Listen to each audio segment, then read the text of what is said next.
Thanks for the support as a channel member, Daryl Aldred. Boys and girls, I don't mention it often enough over here because I just forget to remind you. But I am streaming regularly on Twitch again, Mondays, Wednesdays, Thursdays, Sundays from 8 PM UK time until bedtime. That means I'm streaming over there tonight. We're in Season 4 playing with Home FC and it's awesome. You wouldn't believe it. Last night on stream, drank an entire glass of water. That's the kind of thing you're missing if you're not checking out the streams. Twitch.tv/LOLLUJO. Hopefully I'll see a few of you over there tonight. Who knows what will happen?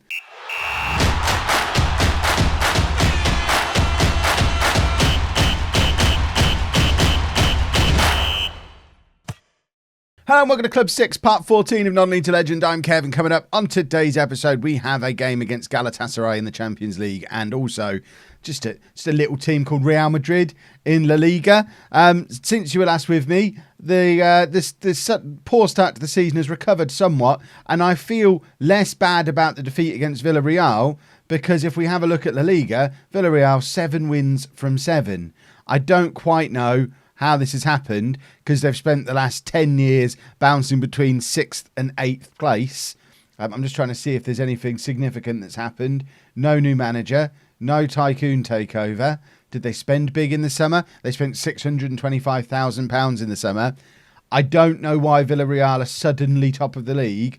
I can only assume it's a short-term thing and they just haven't played anyone any good yet, apart from us. But they are forming quite the lead at the top. I'm not worried about them for now. So as far as I'm concerned, we're level on points with Atletico. We're ahead of Sevilla and Real Madrid. And they're the three teams that were really pushing us and challenging us last year. So we're going to put Villarreal down as an anomaly. If they're still top of the league at the start of the next episode, then we might start to worry. But we did continue to wobble just a little bit with that game against Athletic straight afterwards. And it's at that point, in fact, it might have been Real Sociedad. We changed to the diamond. What did we play against Milan? Against Milan, we played the 4-3-3. But then for Real Sociedad, we switched to the diamond because we were at home. And I thought, you know what? Let's diamond our faces off. And for those last 3 games, we played the diamond and won 4-0, 4-0, 5-0. Jean-Paul van der Veen, or Van der Veen, as I keep getting told he is. Jean-Paul van der Veen, he's quite good. 3 goals from first 4 appearances, averaging an 8.07. He's a very good footballer. So he's forced his way into the team, which kind of makes the 4-2-3-1 with the deep central midfielders a redundant option because we've got Van der Veen and Hendricks, who are both far too good to not be playing. I think the thing is, whatever formation we play, we've got players who are too good not to be playing. It's kind of the opposite problem to what we had last year. This is what the team looks like when we play the diamond, which, as you can see, means we've got Camavinga, Mbappe, Posibon, Vitor, all can't get into that team. But if we switch to the one that has wingers, all of a sudden Correa can't get in. One of these 4 can't get in. And it's, like I say, it's a nice problem to have.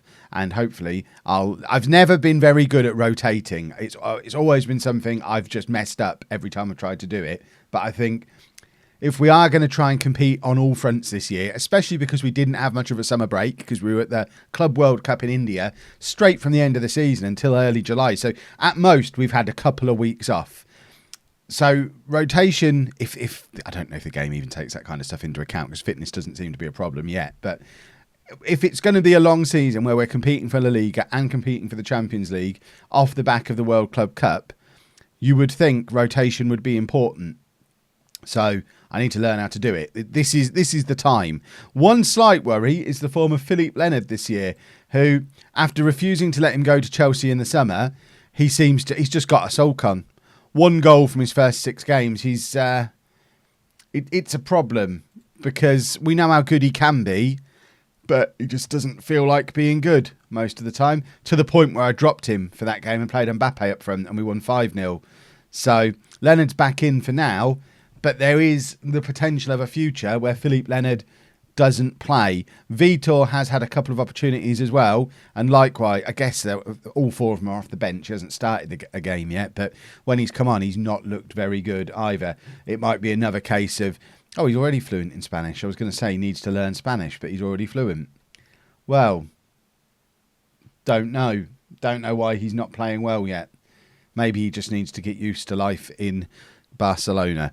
Right, let's get into the Galatasaray game anyway. We've got Bajic in goal, a back four of Milaniemi, Paredes, Banfalvi and Krajju, Vermonti at the base of the midfield, Van der Veen and Hendricks in central midfield. This is a beautiful partnership.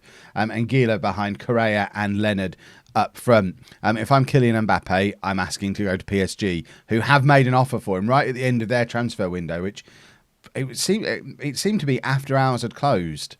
I might have dreamt it, but there certainly was an offer from Paris Saint-Germain.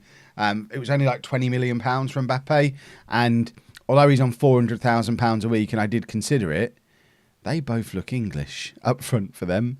And is that the guy who was with us at Bayern Munich? I think it is.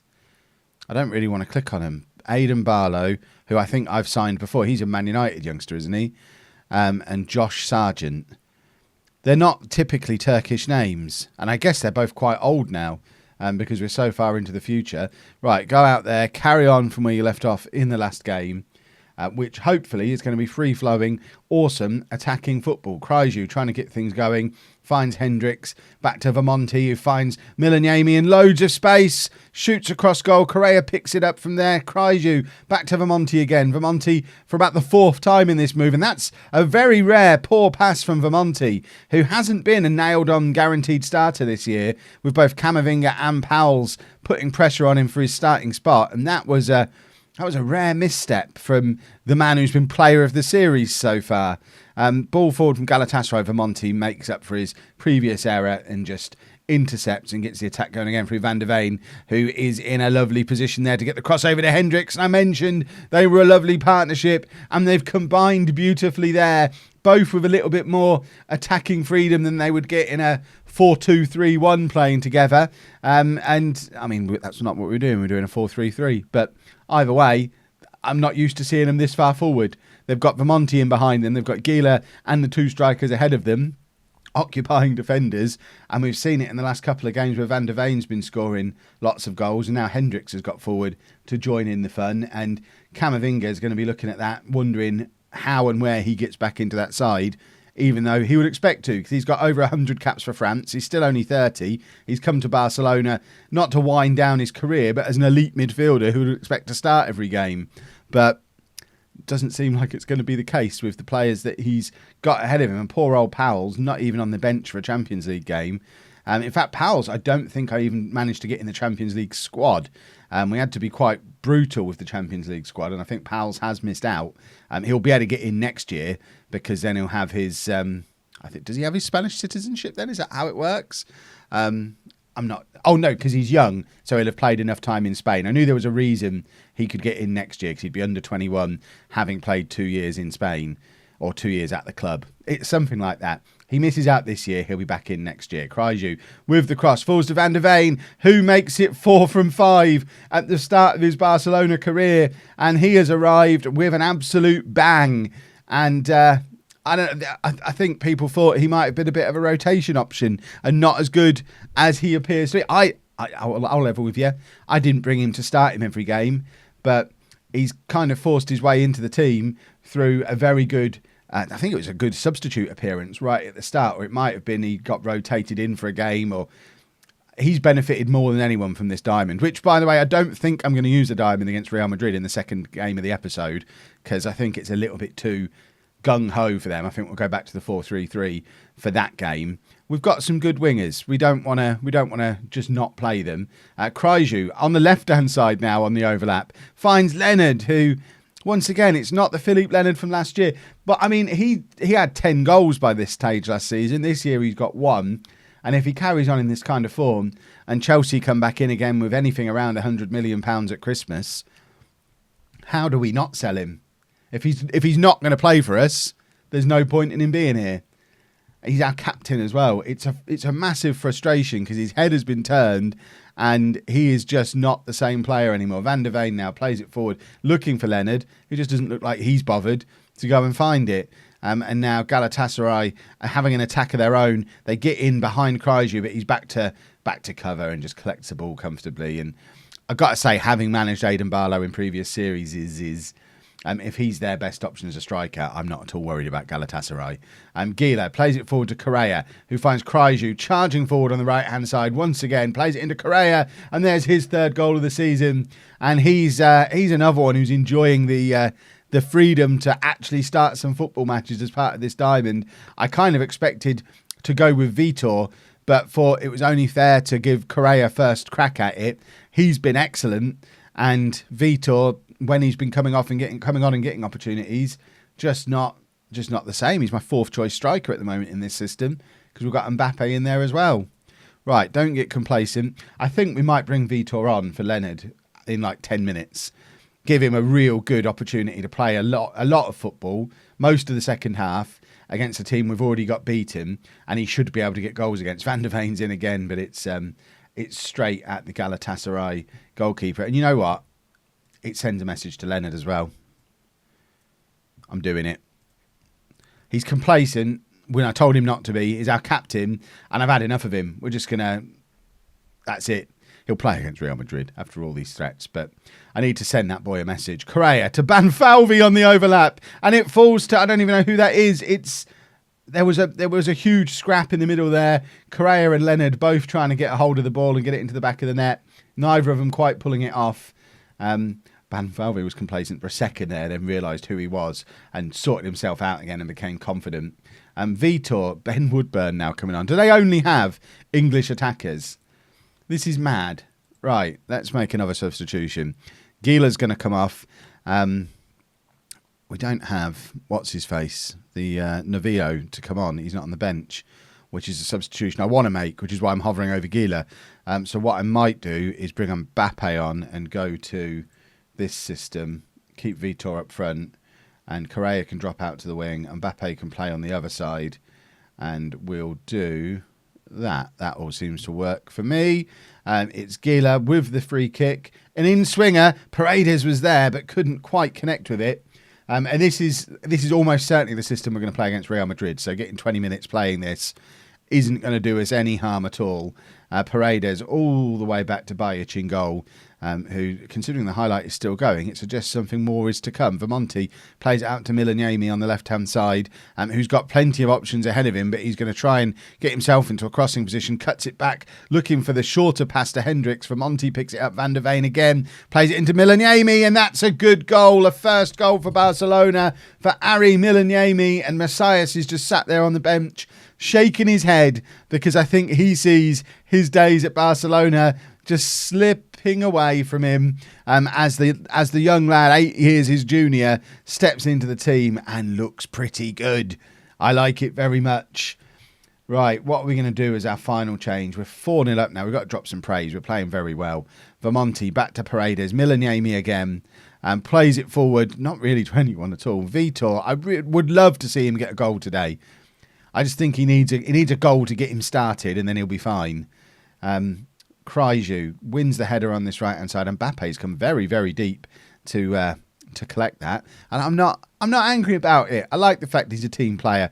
His greatest positive quality on the coach report is that he's a model professional. Having him around with all of these youngsters is it's got to do them good for their mental stuff. We've got him in mentoring groups with Vitor and a couple of others. Navia, I think, is in Mbappe's mentoring group. It's got to do him the world of good. Kryju with the cross. Correa's there, and that's his second of the game, his fourth of the season, our fifth of the night. And look at the state of these stats. Galatasaray have had 1 shot to our 33. We've had 6 clear-cut chances. We are probably, I think it's fair to say, better than Galatasaray, and that is a very tidy finish there. We've got Milan and Celtic as the other 2 teams in our group, so as usual, I'll show you group games against them as well. And Van der Veen, is that his hat-trick? Had he scored twice already? I've lost track of how many goals that man scored, but that was a very powerful header to put us 6-0 up. I don't think it is his hat-trick, is it? I think he was I thought he was on 4 goals before the game. How is that only his fifth? Yeah, add a T at the end, Kev. Why not? Right, final substitution. What are we going to do? Let's have a look fitness-wise. Kryju's shattered, so we don't have a right back on the bench. Well, that's troublesome. Posibon. Should we stick it Posibon out there? Oh, of course, we've got Banfalvi who can play it right back. So Gillane can come on for him. Banfalvi can go and play as an attacking wing back for a few minutes and have a little bit of fun for him. Gillane's come straight on and already managed to get himself booked. No one else got booked in the entire game. That's why he's not Barcelona quality, because he's just not as good as the rest of them. Right, that was a very acceptable result. Hopefully, we'll be that good again against Real Madrid. Right then, sweeping changes for the Real Madrid game. We've gone back to the 4-3-3 attacking system, and with it, numerous personnel changes, including changing both fullbacks who were both tired after the previous game. So Messias comes in at left back, Berisic at right back. We've got the option to be able to do that now. Kryju can sit on the bench with his 95% fitness and just come on as a substitute for either of them if need be, and it means Milaniemi can just sit this one out completely. We've got enough of a squad to be able to do that now. Camavinga comes in for Vermonti, just really for rotation purposes. I've gone with Gila and Van der Veen in midfield, because I think they're my two favourites. If we have a look at the star ratings, central midfielders, they're the two that are the 5-star. So they don't necessarily perfectly fit together. Hendricks might be a better fit in there, or even Camavinga in there with Vermonti in behind. But we'll go with this for now, and if it doesn't work, we live and we learn. And then Mbappe and Posibon both coming in as wide players to support Leonard up front, who is on thin ice, as is Posibon, to be fair. They've both had terrible starts to the season. Posibon is a strange one because in fact, he's not a strange one. They're the two players who all summer were asking to leave, and now they're rubbish. So the lesson we've learnt there, as much as it's nice to show them who's boss and dig your heels in and don't let them leave, what's the point of keeping them?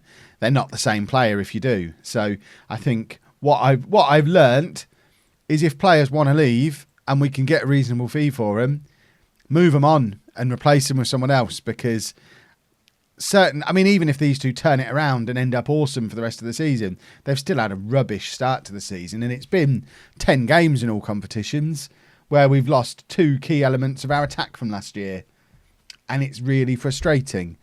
Gila now with the free kick. In swinger, looks for Van der Veen. I think that's been an own goal in the end. It is an own goal. Van der Veen very much involved again, though. He got 16 goals for Wolfsburg last year, by the way, so he is very much an attacking central midfield player. Lovely header, and I don't quite know what their defender's doing, but I don't care either. We've gone 1-0 up after 4 minutes. Now we've got a corner. Mbappe looking for Banfalvi, who I thought he'd made contact, but the ball ended up going the wrong way, so he couldn't have done. Van der Veen looking to keep the attack going, though. Crosses in, finds Mbappe, who nods down to Posibon. Back to Mbappe. And I would have expected a little bit better from him there. It's straight at the Real Madrid keeper, and he's better than that. And now they've got the opportunity for a counter-attack. Berisic is trying to get the tackle, and this is Berisic's first appearance, I think, since his ankle break in the summer. What a game to come back for as well. But Kryju has played every minute of every game, and you saw in the last game he was struggling towards the end, so it doesn't hurt him to sit this one out. Posibon plays it to Gila, who's just going to do his mazy dribbling, and weirdly has a shot when he had options ahead of him. But I guess, does he trust the options ahead of him with the form that they're in? Even Mbappe's not been the same player yet this year, but to be fair, that's because I've not given him much of an opportunity. Posibon and Leonard have both had their chances. Leonard, back to Berisic. Cross comes in, looking for Mbappe, nods it down to Gila, who has time and space to pick his spot and put us 2-0 up with his second goal of the year. He's telling me he can play as the box-to-box midfielder. That's the message I'm getting from Gila so far, because he's had a very good game so far. It's Barcelona 2, Real Madrid 0 after 15 minutes, and we're looking very good in both systems that we can play at the moment, which is what a wonderful land of luxury we're living in, being able to play 2 different systems. Now I've just got to work out when's the best time to use each of them and decide if I want to try and do the 4-2-3-1 as well. We've conceded a goal. We're rubbish. It's all gone wrong. The world's ending.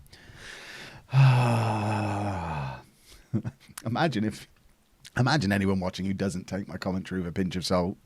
They must think I'm insane. Right, 2-1, still fine. We're still fine. Let's not panic. We'll be good. We've still been the better team. It was a set piece. It was a bit of a iffy goal to concede. And now Berisic might be done. He's 30 years old. He's just come back from an injury. Now he's picked up a different injury. Krajew's going to come on at half-time. And it's worrying signs for Berisic at his age to start accumulating injuries like this. Van der Veen trying to win the ball back there but can't quite do it. And the ball goes all the way back to the Real Madrid goalkeeper. And this is worrying that they've got the ball just before half-time. It feels like an equaliser just before half-time is coming. Bajic manages to make the save. This Sene bloke, or Sene, whoever he is, he's been the top scorer in Spain for the last couple of years. He's a very good striker. That's not true. Leonard was last year. He was the top scorer for Real Madrid last year, is what I meant to say, not in Spain. Forgot we also play here.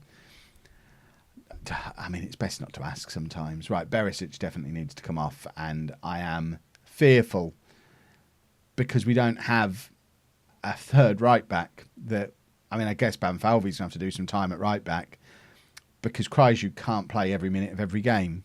It's not, especially the way he plays. He's up and down constantly. It's just not realistic to expect him to play every game. We might need to go and get Jair. Right. Don't get complacent. And let's get Berisic off. Krajewski on. And get into this second half. So as things stand, this will put us up 2 points behind Villarreal, who do still have a game to play, and keeps us level pegging with Atletico, which is the real yardstick. Like I said before, I'm not yet worried about Villarreal. We'll worry about worrying about them in the future. Van der Veen's got so much space here. Why would you let this man have this much space? And I mean, perhaps you've seen him shooting from range before. I've seen him shoot from range before and score lovely goals. So why is so many of our players apprehensive? I don't normally... I'm not used to. All this red. I don't know what to do about it. Mbappe with the corner. A goal here would be very nice and we didn't get it. And I'm wondering if it might be time to drop a little bit of praise. But we've not played particularly well for the last 40 minutes of the game. So praise doesn't seem appropriate. Oh, especially now. At least now I can ask for some creativity or passion or something. Because we've let them back into the game. We were 2-0 up. And we've let them back in. And they've had more clear-cut chances than us. They've had more possession than us. It's worrying to say that they've maybe been the better team in this game. And we can't mark this one up as a set piece. This is two of my long-serving boys, Krajewski and Banfalvi, not really dealing with the threat coming in off that left-hand side. Oh, look. Posibon and Leonard have been absolute turd again. Why do I continue to persist with them? The pair of idiots. Right. We're doing a double substitution. Hendricks is going to come on and we'll play him there. And Correa's going to come on and play up there. I've had it with the pair of them. They're just ridiculous. Right. Get creative.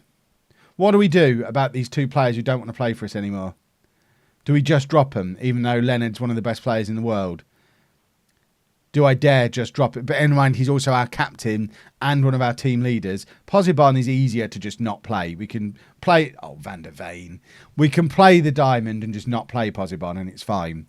Leonard is much more difficult to manage because he's such an important part of the squad. But if he doesn't want to play... And because he's not asked for a transfer, it makes me look like the bad guy to the rest of the team as well. If I drop him for 8 games and he gets a mood on, and then I tell him why I've dropped him, the rest of the squad are going to come to me and say, we're not happy with how you've treated Philippe Leonard. Did you watch him play football earlier on in the season? He was rubbish. They brought a kid on. Oh, he's already on. They already had a kid. Real Madrid have got a kid.